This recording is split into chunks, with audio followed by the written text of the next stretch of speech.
5 சவரன் நகைக்கடன் தள்ளுபடி இது வெறும் ஆரம்பம்தான். ஆனா இதிலுள்ள புதிய நிபந்தனைகள் உங்கள் பெயரையே லிஸ்டிலிருந்து நீக்க வாய்ப்புள்ளது. 60 ஆண்டுகால திராவிட அரசியலுக்கு பிறகு மே 10, 2026 அன்று தமிழக முதல்வராக பொறுப்பேற்றுள்ள விஜய் தனது முதல் சவாலை கையில் எடுத்துள்ளார். பதவிக்கு வந்ததும் அவர் கொடுத்த வாக்குறுதிகள் எப்போது நிறைவேறும் என்பதுதான் இப்போது $1 மில்லியன் கேள்வி. குறிப்பாக நடுத்தர மற்றும் ஏழை மக்கள் ஆவலோடு எதிர்பார்க்கும் 5 சவரன் நகைக்கடன் தள்ளுபடி பற்றி முதல்வர் விஜயின் திட்டம் என்ன? இதில் யார் தகுதியானவர்கள், யார் தகுதியற்றவர்கள்?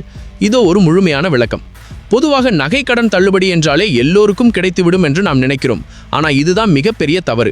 கடந்த முறை தள்ளுபடி அறிவித்த போது சுமார் 75% விண்ணப்பங்கள் நிராகரிக்கப்பட்டன என்பது உங்களுக்கு தெரியுமா? கிட்டத்தட்ட 35 லட்சம் பேர் ஏமாற்றமடைந்தனர். அதே தவறு மீண்டும் நடக்கக்கூடாது என்பதில் முதல்வர் விஜய் மிகவும் உறுதியாக இருக்கிறார். இதற்காக அவர் ஒரு தனிப்பட்ட ஸ்கிரீனிங் கமிட்டியை அமைத்து டிஜிட்டல் முறையில் ஆவணங்களை சரிபார்க்க உத்தரவிட்டுள்ளார்.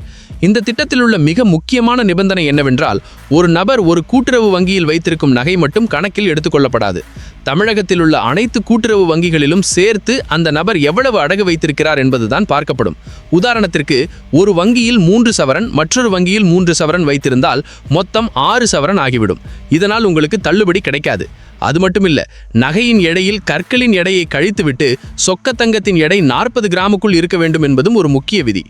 யார் யாருக்கெல்லாம் 100% தள்ளுபடி கிடைக்காது என்பதற்கான ஒரு பட்டியலை தயாராக உள்ளது. அரசு ஊழியர்கள் மற்றும் ஓய்வு பெற்றோர்களுக்கும் இந்த சலுகை கிடையாது. வருமான வரி செலுத்துபவராக இருந்தால் நீங்கள் வசதி படைத்தவர் பட்டியலில் வைக்கப்படுவீர்கள். நகை அடகு வைத்தபோது ரேஷன் கார்டு விவரம் கொடுக்காதவர்களுக்கும் சர்க்கரை அட்டை வைத்திருப்பவர்களுக்கும் முன்னுரிமை இருக்காது.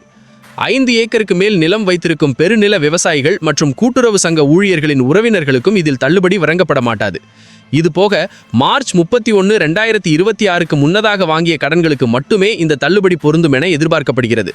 2021இல் பலன் பெற்றவர்களுக்கு இந்த முறை வாய்ப்பு மறுக்கப்பட்டு புதிய பயனாளிகளுக்கு முன்னுரிமை அளிக்க முதல்வர் விஜய் திட்டமிட்டுள்ளார். அப்படியானால் இந்த அறிவிப்பு எப்போது வரும்?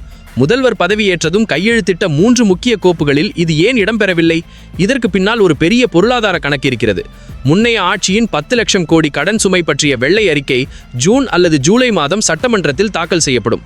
அதைத் தொடர்ந்து ஆகஸ்ட் மாதம் நடக்கும் பட்ஜெட் கூட்டத்தொடரில் இந்த மெகா தள்ளுபடி அறிவிப்பை முதல்வர் விஜய் வெளியிட 90% வாய்ப்புள்ளது.